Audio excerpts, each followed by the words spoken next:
Welcome to Linda Tellington-Jones's sixth book club. And we were just going over our list of all the amazing books that we've done. But today we're going to be reading Khalil Gibran's The Prophet. And Linda, just for a moment, I would like to go over, for people who are watching this, the books that we have gone over. So what was our first book? Oh, I think the first book must have been Oxytocin, wasn't it? No, it was One Mind, I think. Oh, The Placebo. I think it was The Placebo. You Are the Placebo by Dr. Joe Dispenza. So we've done You're the Placebo, and then we did Oxytocin, which I thought was the first one, but we did Oxytocin. By Dr. Stoller. Mm-hmm. Then I think we did Ho'oponopono by Ulrich Dupre, right? Which is a wonderful, wonderful book. And then One Mind by Larry Dossey, Dr. Larry Dossey. And then Dr. Alan Schoen's The Compassionate Equestrian was the last one. Fantastic. Fantastic. And that's been a couple of months. So this month, like I said, we're doing Khalil Gibran. Do you call him Gibran? Gibran, I believe. Gibran, The Prophet. And so I'm asking everybody, if you feel like you're going to have sound, including myself, please mute yourself so we can have the recording for the future for people to be able to hear. And Linda, this was not an easy book, so welcome and talk to us about this. Well, the reason that I chose this book is we're in challenging times. And many of us, depending upon, what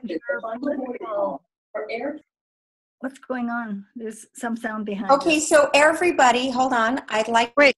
On board through gate C46.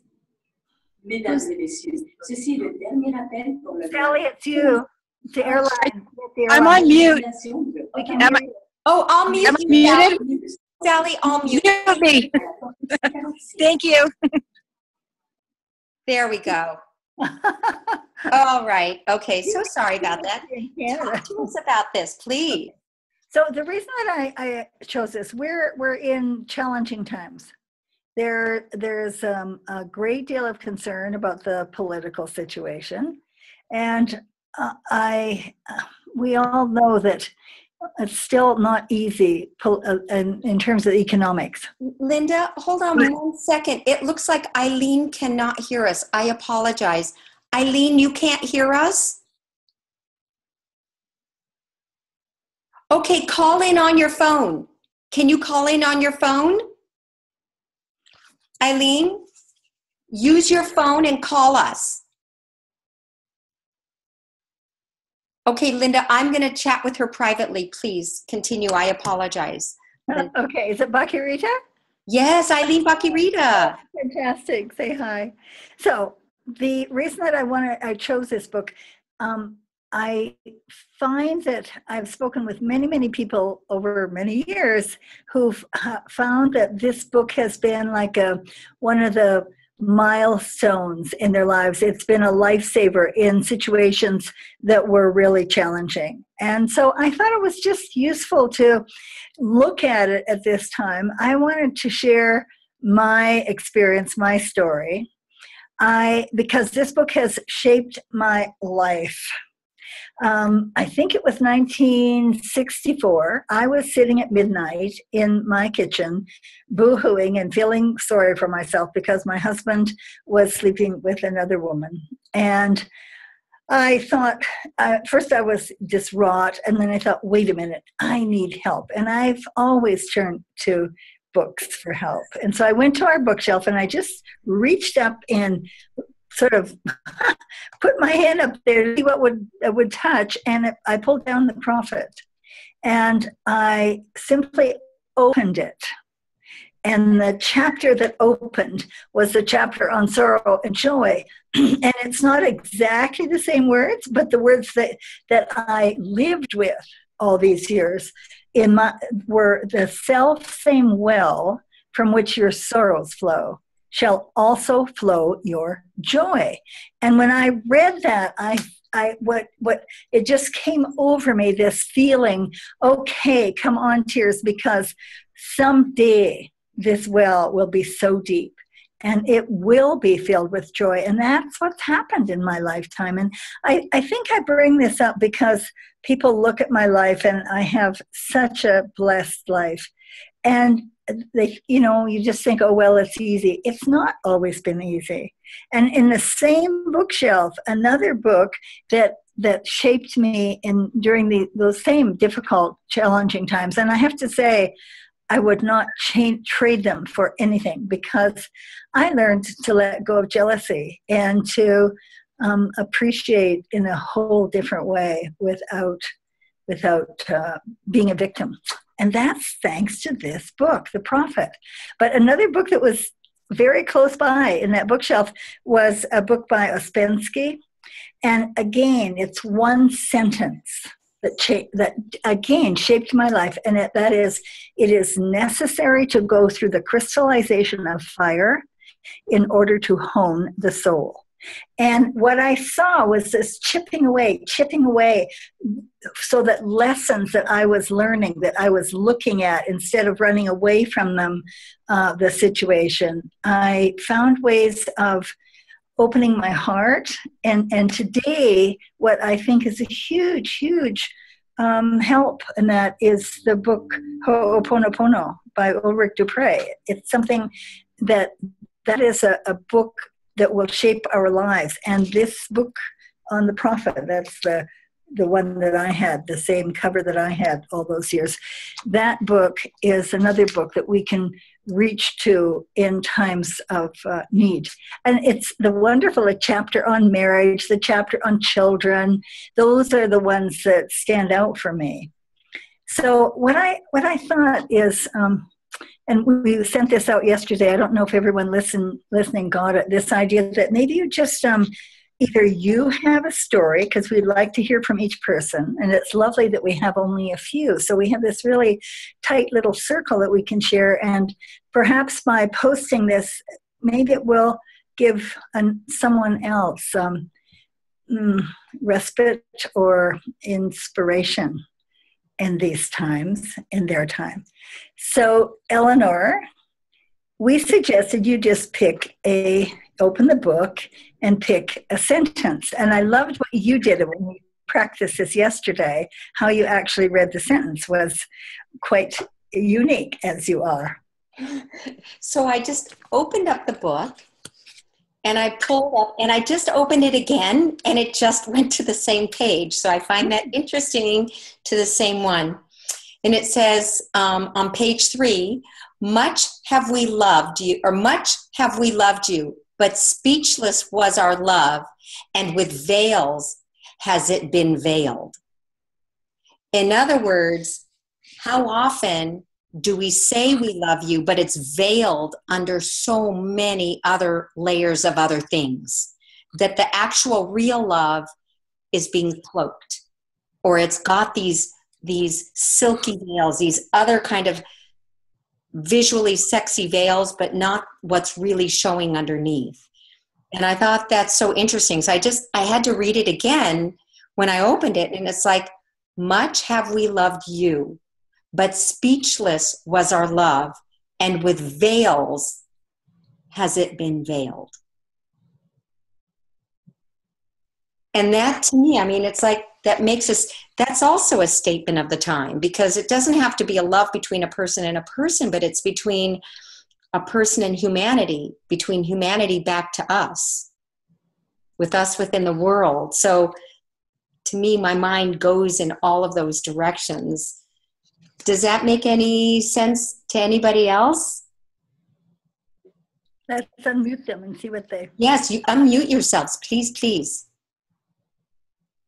Oh, Sally, I will unmute you. Got you. Yes, the plane departed.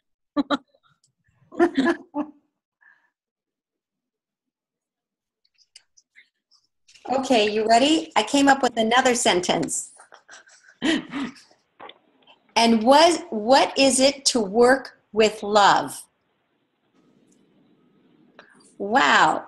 And Linda and I talked about that yesterday, because Moshe Feldenkrais always said, if you love what you're doing, you can do what you love.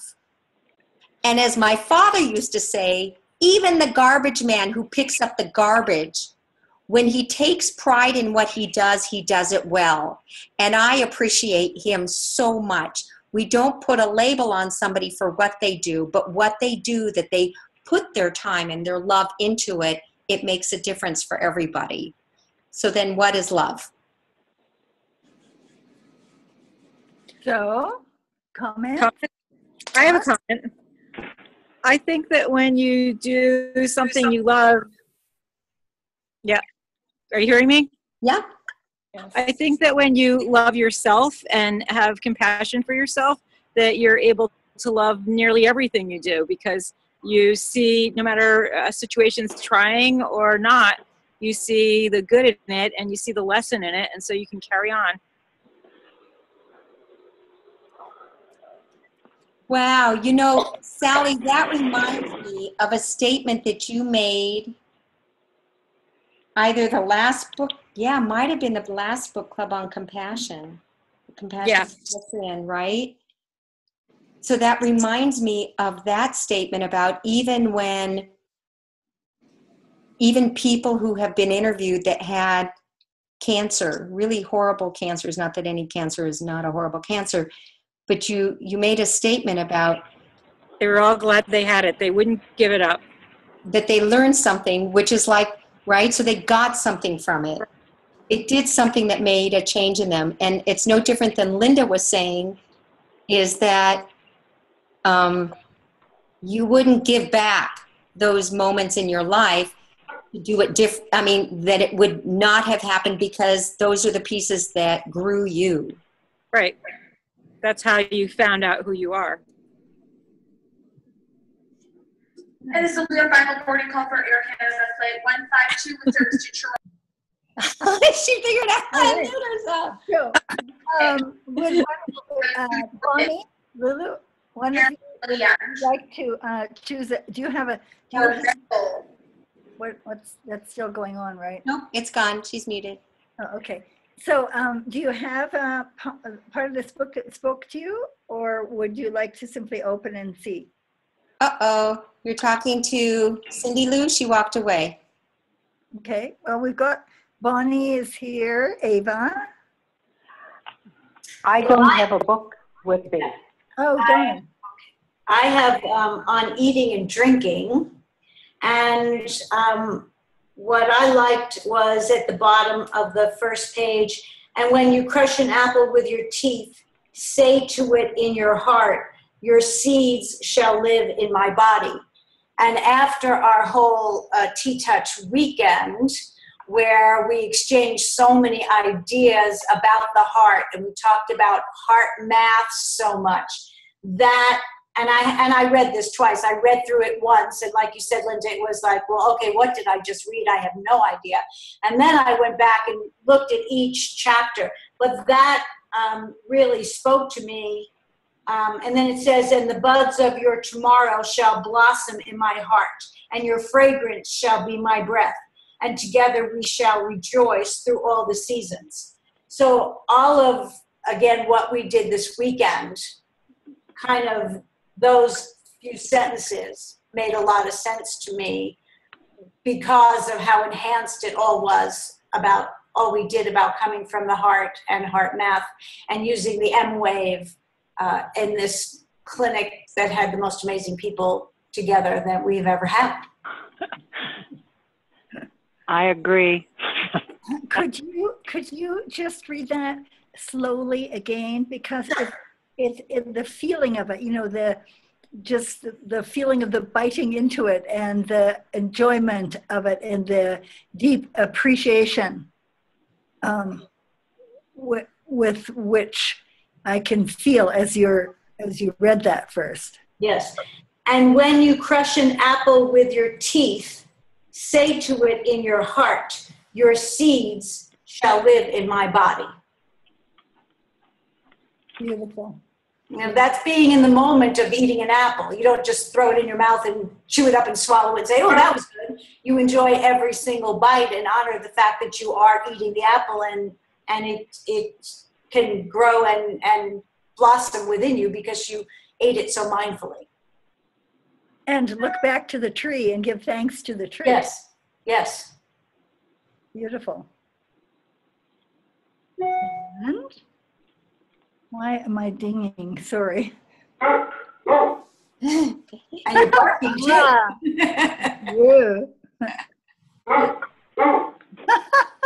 There we go. He's calling someone. It's Mo.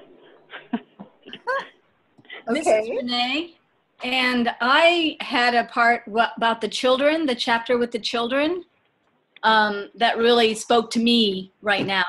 I have two daughters that are college age and going off and getting used to the idea that my kids are going. So that one really talked to me, how with children, they are sons and daughters of life's longing for itself. They come through you, but not from you. And although they're with you, yet they belong not to you. You can give them your love, but not your thoughts, for they have their own thoughts. And you may house their bodies, but not their souls.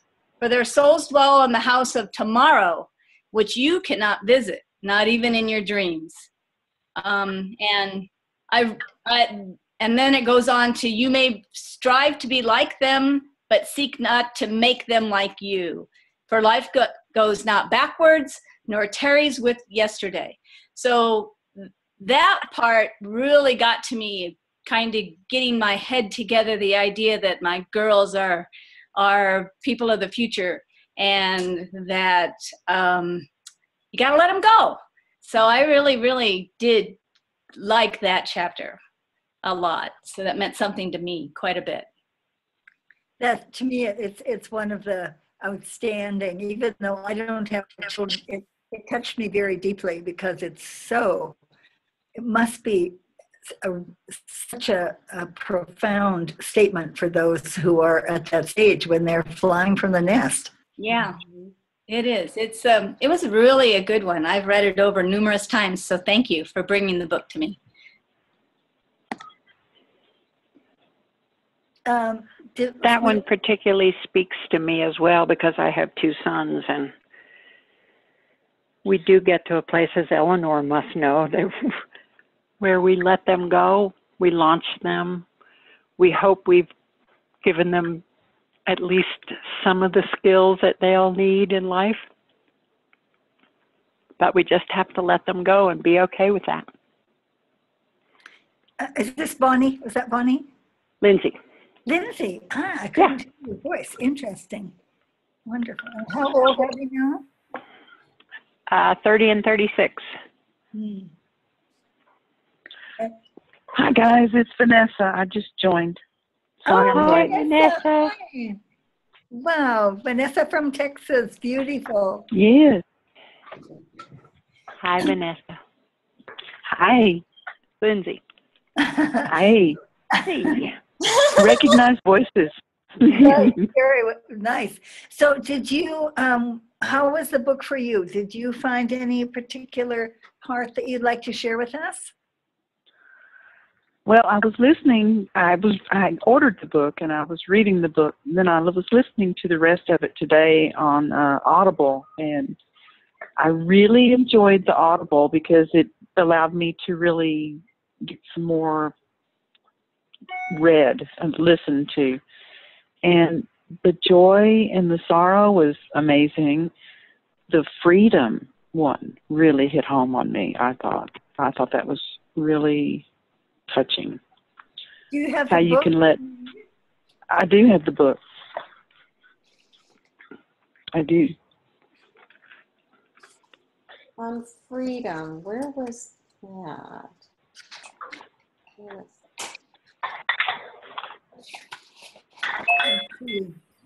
Chapter 14. Oh, chapter Yes. 14? Thank you. What page? Oh, I don't know. I'm on my Kindle. Oh, got it. Okay. Yeah.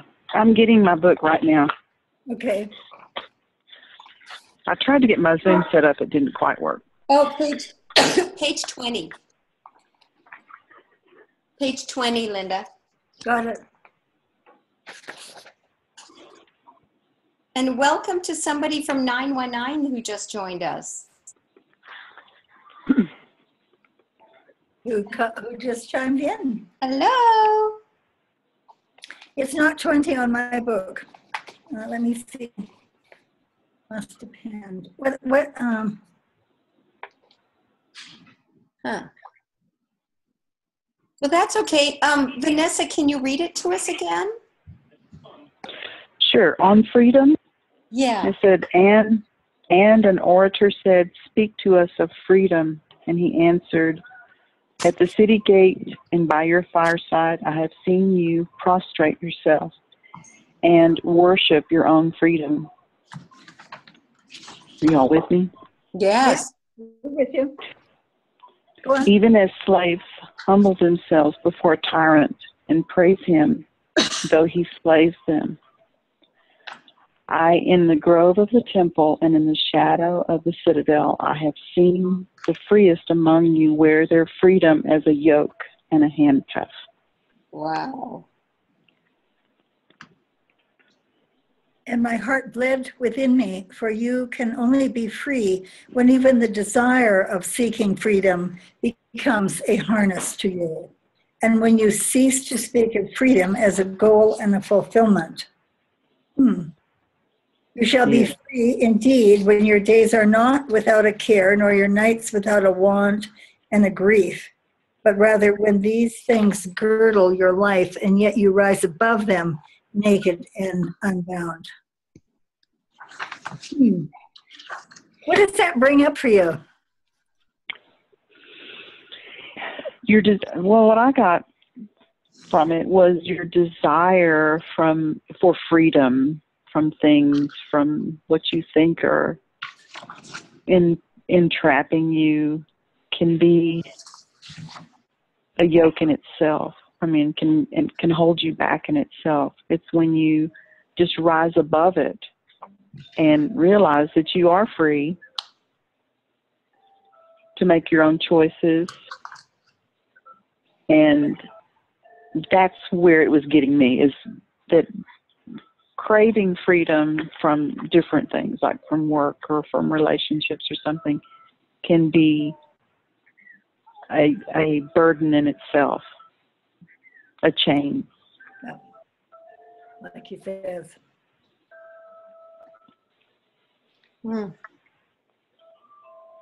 Any thoughts on that from any of you? Well, it's interesting because to me it goes back to what you had stated for yourself in the beginning of today about it's a sign of the times. Right? It's a sign of the times in the way that, where is that part where that even as slaves humble themselves before a tyrant and praise him, though he slays them, and you think of what happens all around the world, anywhere, at any time, people who have a leader, and he is the leader of where they are, and yet they're still being slayed in the name of whatever is happening, variations of that. That way. Yeah. Hello. Who I is it? have a book called The Wisdom of Gibran that someone gave me. I couldn't find my prophet book. Is somebody talking? Your voice went down. Yes, I can It's see me. It's Lulu. It's me. Oh, maybe. Hello. Yeah, speak towards the mic. Okay. I said someone gave me The Wisdom of Gibran. It's not the prophet, but it's a lot of like a dictionary. And it's under freedom, and in talking about what's going on today, in today's times, under freedom, he says, dying for freedom is nobler than living in the shadow of weak submission. For he who embraces death with the sword of truth in his hand will eternalize with the eternity of truth, for life is weaker than death, and death is weaker than truth. Wow. Life is weaker than death. Say it again. The whole thing? No, that life is. Life is. Life is weaker than death, and death is weaker than truth. So to me, this is like. You had 3 statements, though. Cindy Lou, you said 3 statements. There were 3, right? He who embraces death with the sword. Nope. Is that one of them? One is greater than the other is greater than the other, and the other is greater than the other? With the eternity of truth. What is it? Well, you kind of have to say the whole sentence. Come closer to your mic, please. Do what? Yeah, come closer to your mic so we can hear you. Okay. Can you hear me? Yes, because you're muffled. Yes. Yeah. Dying for this is like what's going on today to me in a way. Yeah. And not in a good way particularly, but seems to me what's happening. Dying for freedom is nobler than living in the shadow of weak submission. For he who embraces death with the sword of truth in his hand will eternalize with the eternity of truth. For life is weaker than death, and death is weaker than truth. Can you talk to the first part of that? Can you what you feel like, what that reminds you of, where that takes you, the first part of the sentence? The dying for freedom. It seems to me that anyone who goes to war. Come closer. I can't. Sorry. I can't get any closer. It seems that anyone who goes to war for their truth, that's what it seems to me. And but your truth may not be their truth. That's where my confusion comes in these days. You know, people are dying by the sword, with the sword. They're going to war for truth, their truth, but their truth may not necessarily be your truth. So I have trouble with that a little bit. Maybe I'm putting the wrong emphasis on it. Maybe I'm not looking at it correctly. I'm not sure. I mean, I think we're in really. But there is an ultimate truth. So it's not my truth or your truth. There's an ultimate truth. Like, you know, kindness and love has a truth to it. So if you're going to war out of hatred, then no matter what you believe that's about, it's not a truth. It's not the truth. For freedom, their freedom, that's what they're going to war for, is their freedom for their. Even so, if you're doing it out of hatred, it gets back to Ho'oponopono. If you're doing it out of hatred or making other people others and people that you want to overcome, then it's not a truth. It's not a real truth. Yeah, a universal truth. I was just saying it was confusing to me. Oh, no. I think it's confusing because there are what we see in the refugee situation, because Roland and I were there during when you had thousands of people sleeping on the streets in front of these, you know, wonderful luxury stores in Salzburg, for instance, in Austria. And many of these people who came, I mean, they were people who had a home, they had work, they had a life, and suddenly they have nothing. And so I think it's a complex situation. That's what I got out of this. It's easy to have these sayings and these, I don't know what you call these thoughts, but then the truth behind it may be so much more complex than we recognize. Mm-hmm. I see Miss Pam is here. Are you with us, Pam Wanvier? Finally, yes, I am. Hi. Did any of what from the book spoke to you? Wow, this was like going back in a trip in time for me. I got this book in 70s, maybe. Wow. And I hadn't opened it, but I went right up on my bookshelf, put my hand on it, and pulled it out, which I thought was kind of interesting. Wow. So I'm probably going to read it a few times more because this was a kind of a formative book in some ways for me. I don't know quite what to say. It's very profound. I mean, I didn't get to read the whole thing because I only ripped it off the shelf yesterday. And it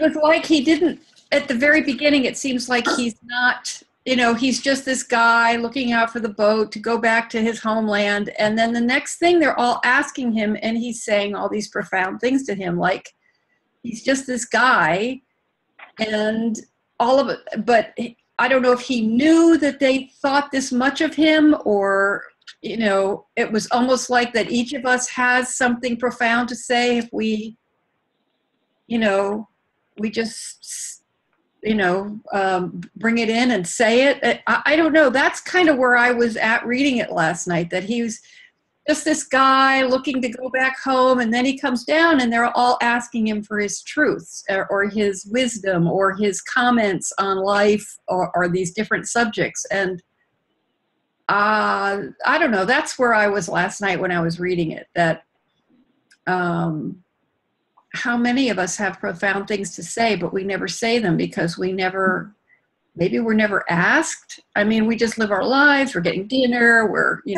Zone 1 and Zone 2. What? It's the airport. Sally's in an airport. Oh, okay. So what? So anyway, those were the thoughts that I was that were running through my mind last night while I was reading it. Well, and the farewell too, I thought was interesting. When Alamitra, the seerist, said, "Blessed be this day and this place, and your spirit that has spoken." And he answered, "Was it I who spoke? Was I not also a listener?" Okay, I didn't get that far. I didn't remember that part. But see, there you go. Yeah. We all channels. It was. Right? It was like, he was like channeling his divine. Well, that was my question about it, and I meant today to Google again and find out how many books that he has sold, how many copies. It's just unbelievable. I believe it's really over 50. Maybe somebody can jump on there, Google, and look. Over 50 languages, it seems to me, and it's been in print. The Prophet has been in print since 1923, as I remember. Yeah. 23 or 32. Yeah. And never out of print, never out of print. Isn't that That's just amazing? And so that's a good thought, Pam. I also read it because when I first read it, I didn't begin at the beginning. I simply opened the book to find that chapter that shaped my life in that one page. And so when I went back, that was beautiful too. Yeah. I mean, it seriously has kept me in some really difficult times, always thinking, wow, this is a part. And it's especially interesting combined with that statement by Ouspensky that it's necessary to go through the crystallization of fire. So that crystallization of fire in order to hone the soul, this idea of chipping away on this beautiful, on this sculpture that is our soul. And then combining it with digging the well. I had that image of digging the well deeper with tears and sorrow.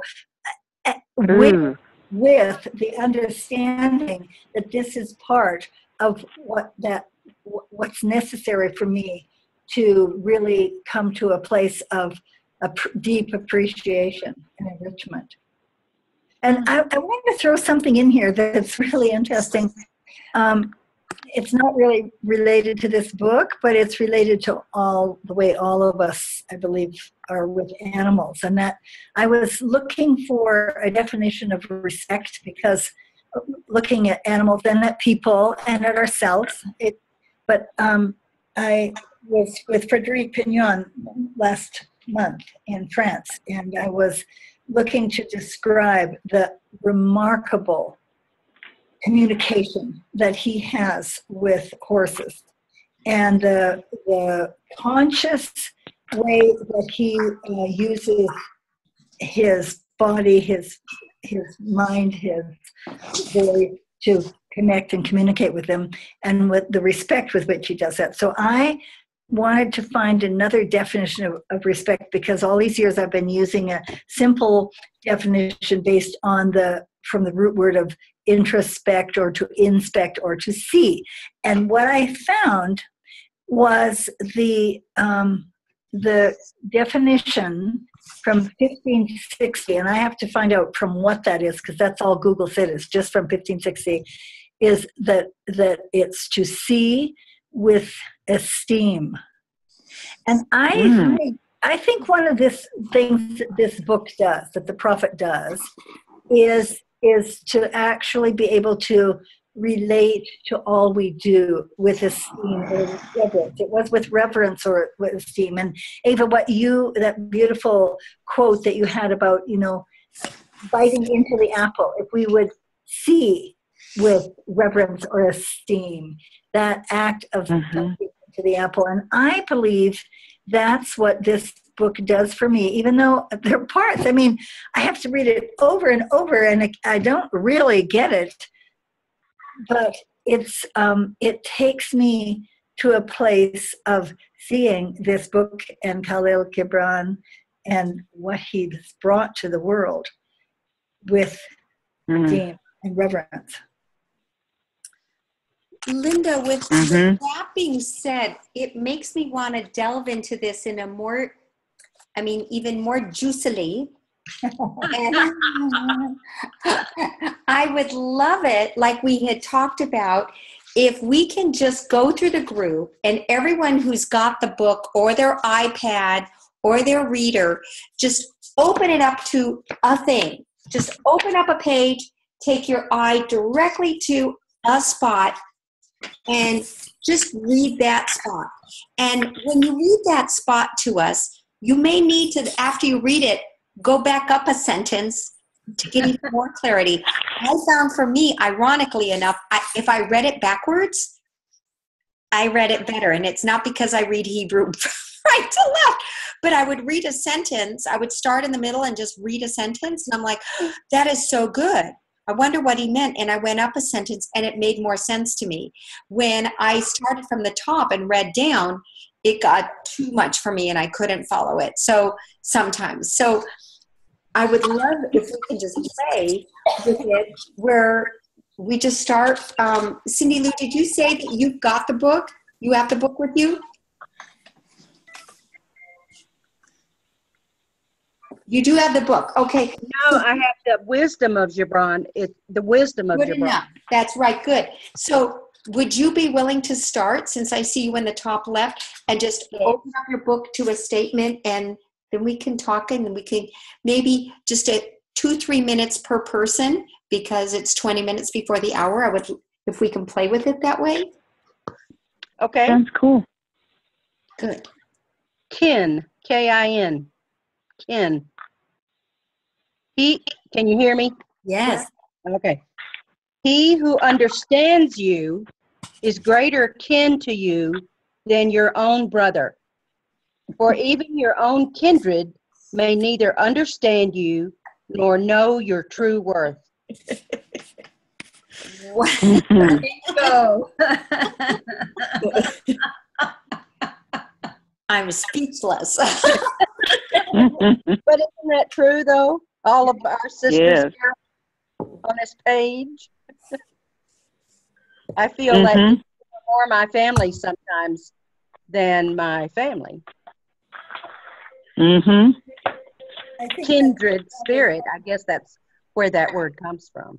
Wow. In kindred spirits, yes. Mm-hmm. Whew. So, who's next up there? I'll go. It's on giving. You give but little when you give of your possessions. It is when you give of yourself. And that, I think, is so profound. And I'm referring to this weekend where everybody just gave of themselves. It had nothing to do with possessions. It was all these people that were so willing to share and give everything that they could give of themselves to this group and to the horses. And to read it in the book, that makes the weekend even more profound, if it could possibly be. And I wish you all could have been there to appreciate the full impact of these people. But this sentence does really capsulize it when it says give yourself, because everybody gave of themselves. Thank you. That's nice. Beautiful. And I could add, when you part from your friend, you grieve not.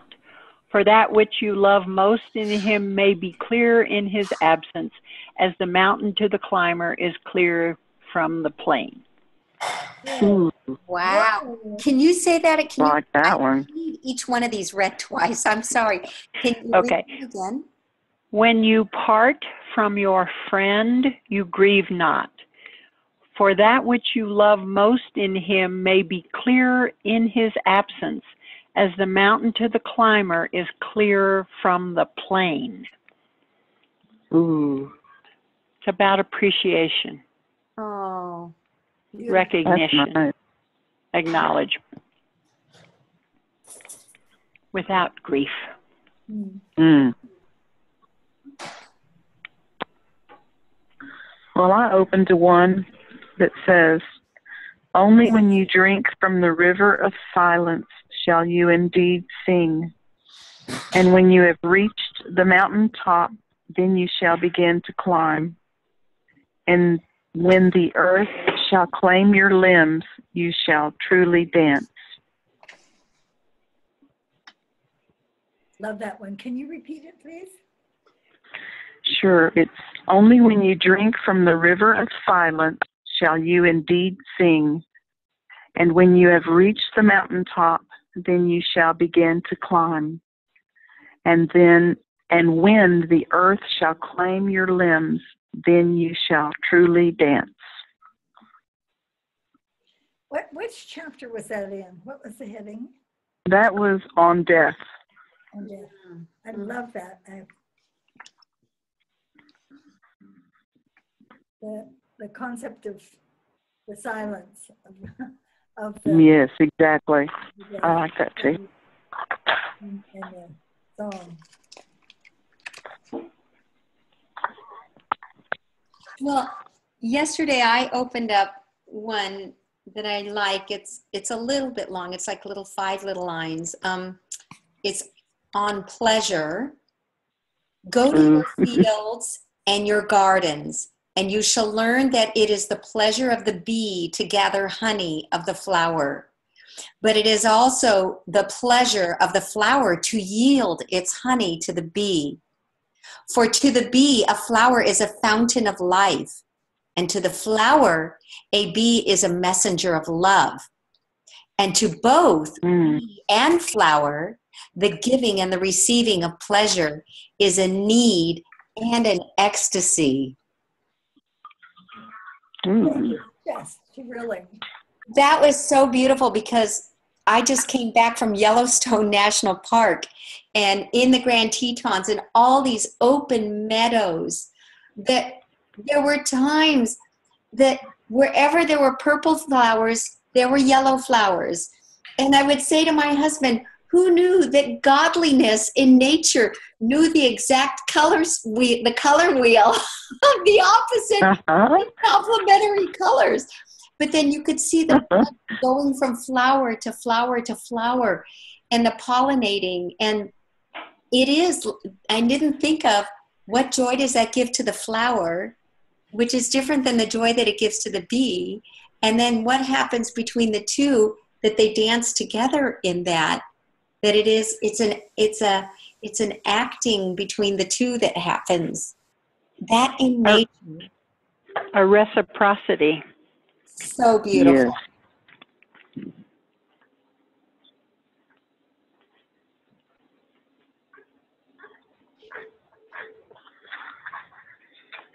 Does anybody else have one?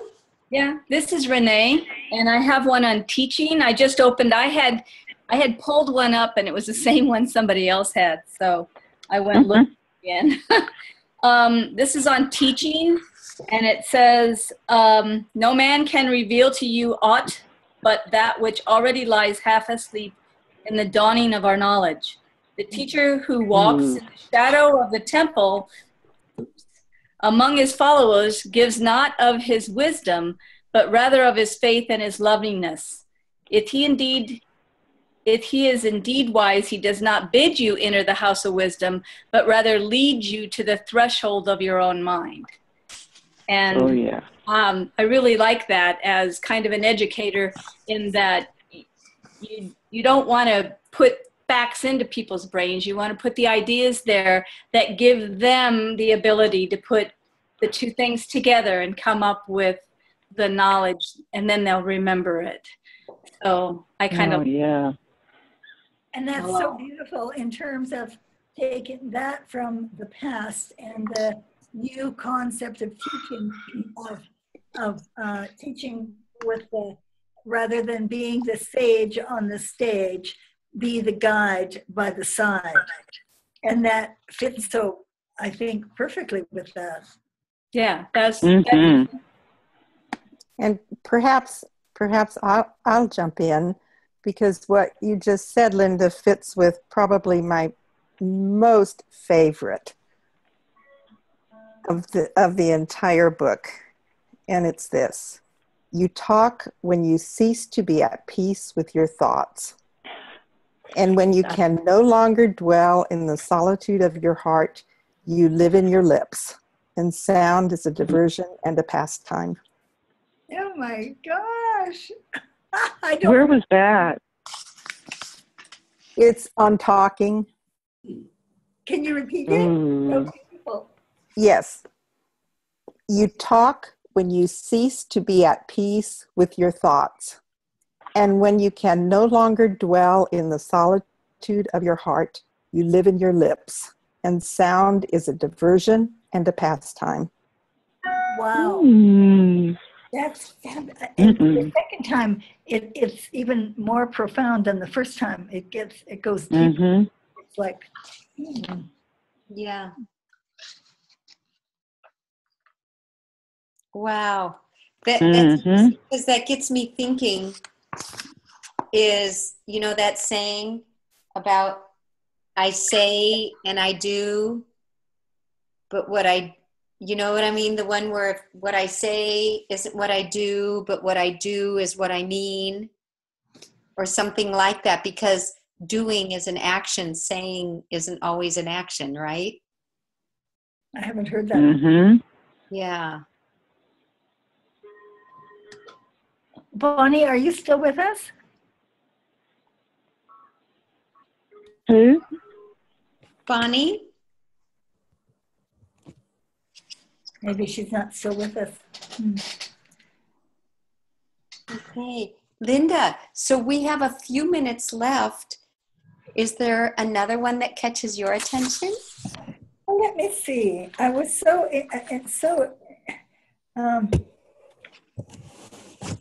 we didn't do friendship, did we? No. Well, Lindsay said one on friendship, wasn't it? Yeah. I think that one. Oh, right. For which you love most in him, may be clear in his absence, as the mountain to the climber and is clear from the plant. Right. And the beginning of it is really interesting. Your friend is your needs answered. He is your field from which you sow with love and reap with thanksgiving. Wow. And he is the Lord in your fireside, where you come to him with your hunger and you seek him for peace. Resonance. That's nice. Oh, and the one about friendship. I don't know if it was friendship, but whether you're maybe your kin aren't your soul people or your friends. You know, your people who are closest to you may not be your kin per se. Who read that one? Somebody read that one.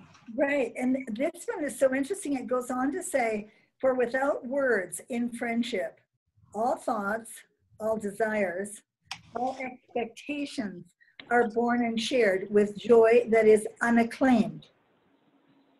And then it goes on about parting from your friend. And there's another part of it that we didn't get to. This is what I can't get over is how many rich segments there are in pages. So, and let your best be for your friend. If he must know the ebb of your tide, let him know its flood also. For what is your friend that you should seek him with hours to kill? Seek him always with hours to live. For it is his to fill your need, but not your emptiness. And in the sweetness of friendship, let there be laughter and sharing of pleasures.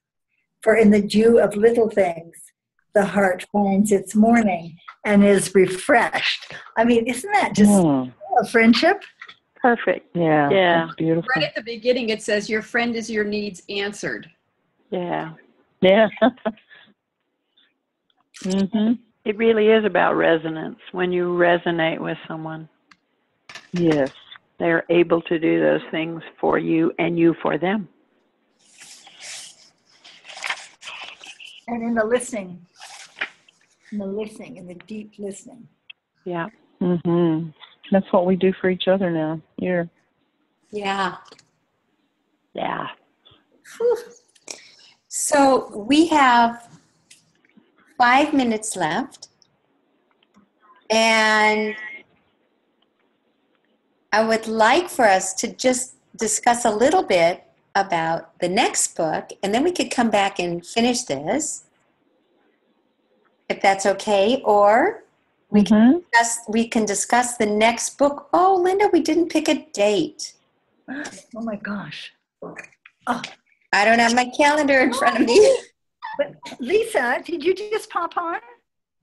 I just saw Lisa. I didn't see her. Me? Before. Yes. I've been here for a while. I was late. Oh, well, lovely to see you. Did you have any part that attracted you? I liked the first part. I thought it was so interesting. You talk about how you go to books and you pick them up and you always seem to find the right passage. And mine is kind of long, but I'll try it anyways. Long were the days of pain I have spent within its walls, and long were the nights of aloneness, and who can depart from his pain and aloneness without regret? Too many fragments of the spirit I have scattered in these streets, and too many are the children of my longings that walk naked among these hills, and I cannot withdraw from them without a burden and an ache. It is not a garment I cast off this day, but a skin that I tear with my own hands. Nor is it a thought I leave behind me, but a heart made sweet with hunger and thirst. So it's really interesting. It's the part on coming of the ship, leaving things behind, and even if they're unperfect, they have their purpose. And the one on pain was pretty good too, about how let me jump to that one. basically kind of the silver lining approach to life. Yes, I like that one too. On the pain one, I can't, it's not flipping in front of me, but basically it says that pain must be suffered so that, like the shell of a fruit, the heart can be exposed. Whoa. Which is nice as well. Fascinating. And then it goes on to kind of reconcile how you can balance pain and joy in a way so that the pain is lessened and things are balanced. Thank you. Thank you for coming on at the last. So I have, Elinor, I'm going to make a suggestion for a date, and then we have to balance it with you. How would either the 20th or 21st, that's a month from now, or 22nd, would that fit you? That's a Wednesday and Thursday. Or Friday, either one. Or Friday, yeah. Can I just check my other calendar 1 sec? Hold on, I'll be right back. Which book are you thinking about, Linda? Well, I was thinking about the book that we just put on Kindle. It's only a Kindle book, and it's not a very long book, but it's, I'm so excited about it. It's called Six Macaques, a story of transformation from lab primates to animal ambassadors. And it's a story of how we, I took 6 pigtailed macaques from Hunter College. They were going to be sold for biomedical research.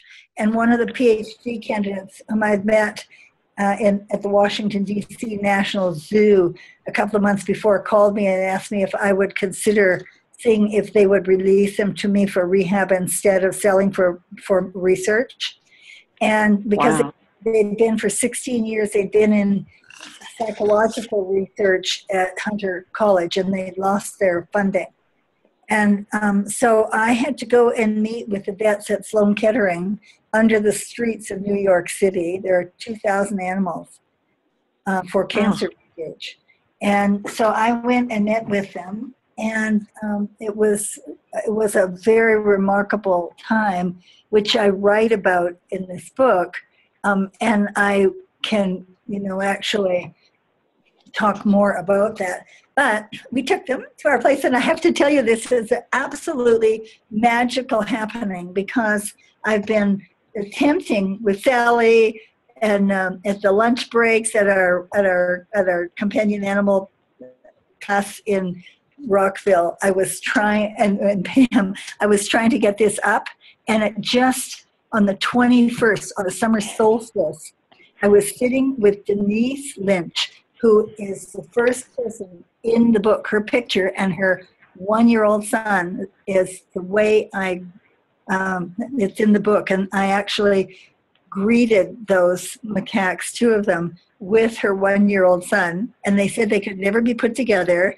And him being in the room and us sitting with them, the 2 came out of their carriers, looked at each other, looked at him, were really curious, looked at his camera that he had there, and went over and stood up on the bale of hay and watched the sunset, for the first sunset that they had seen in 16 years. And I mean, I almost thinking about it, it touched us so deeply. And then the 2 of them turned together. They'd never been together. In 16 years, they were in these tiny wire cages and couldn't see each other, with no,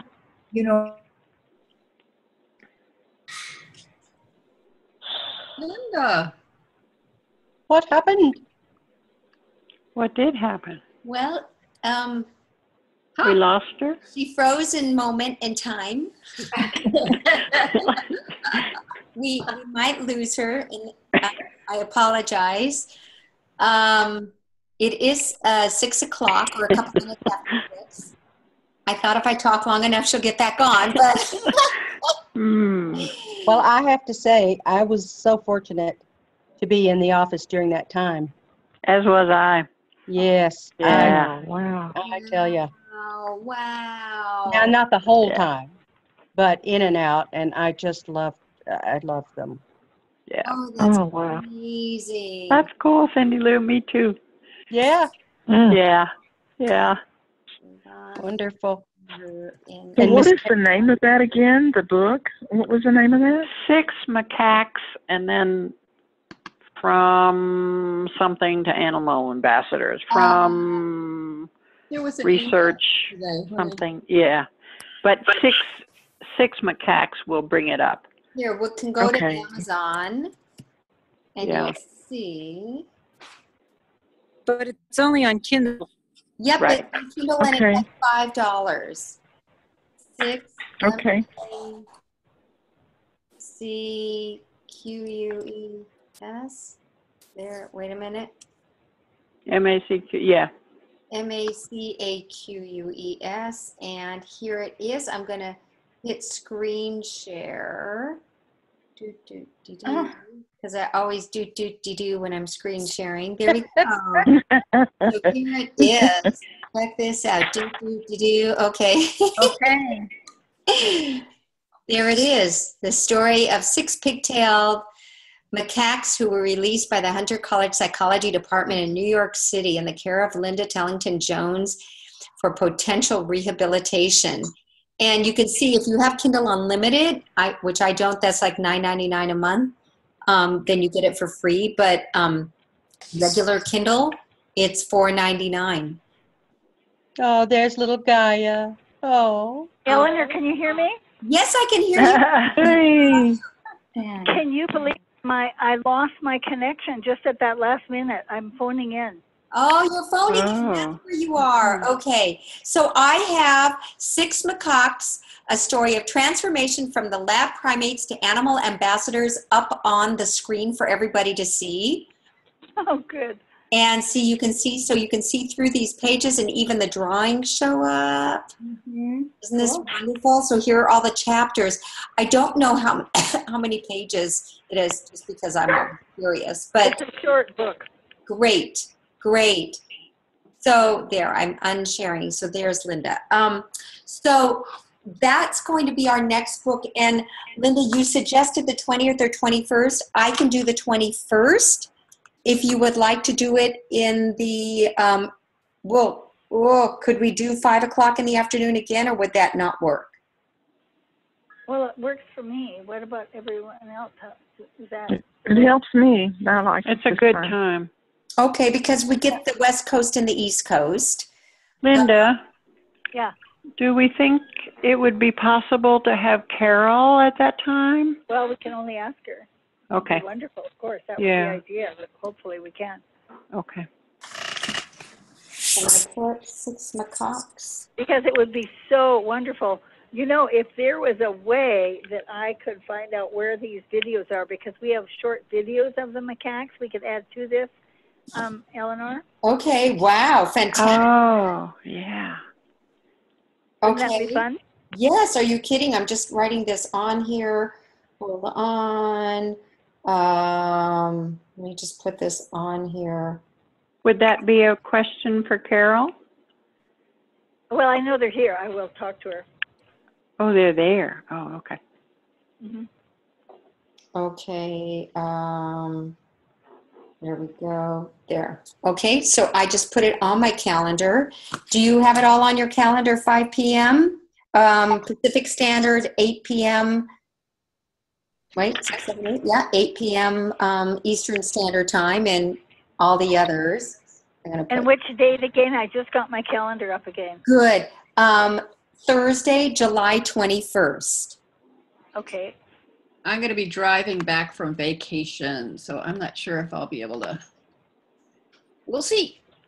Okay, wait, who just said that? Hold on. Pam. Pam. Oh, Pam, but you can always go on the phone. I can give it a try. Give it a try. Okay, fantastic. So I am going to take this recording and I'll send it out to the group. Linda, with your okay, it'll be later this evening. I'm getting ready to leave the house right now. Is that okay? Yes, and I have a question, Eleanor. How do we find it? I mean, how do we get it so people can find these? Well, that's a great thought. How about first I'm going to send it out, and then I think if you want, put it up on your website. If you want, put it up on your website. No, we do want to, yeah. Okay, We just have to and put it up on your Facebook page. Oh, on the Facebook page? Yep. Really? Put the link up to your Facebook page if you want people. Oh, the link, yeah. Yeah. Right. And then we'll put it on your website too. And then, so we can actually put the recording on the website. You bet. I'm going to send it to you as an MP3. Uh-huh. Great. Okay. So Linda. Yeah? I would like to end this with a heart hug. Oh, I wish I could see you. Yes. Oh, I have no connection. So, Elinor, you'll just have to lead it, and we'll all do it together. This beautiful heart hug, and just with each heart hug, let us send out this deep, deep appreciation to the fact that we have this book by Khalil Gibran, and that we can refer to it in times of need that so many of us have done.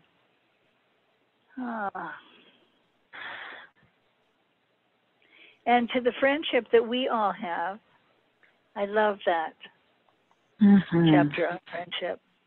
And the deep love that we have for ourselves, knowing that we are indeed all connected and all divine and connected to all that is, so that it's not a love for the ego self, it's a love for that remarkable connection that we have to all that is.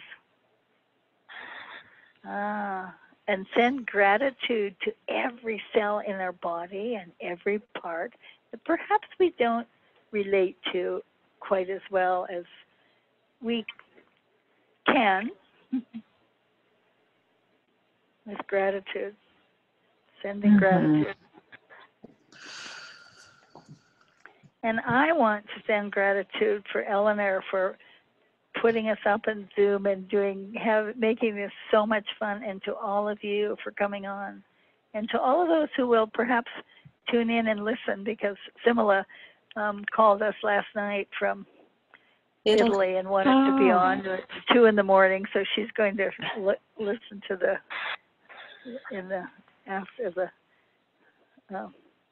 afterthought. After we send the link. That is so wonderful. Oh, I always feel so good after this. Thank you, Linda. So have a great evening, everyone. Thank you. Thank you. Thank you. Thank you, guys. Bye. Wonderful to hear your voices. Bye. Bye. Bye. Elinor? Yeah. Can you stay on? Yep.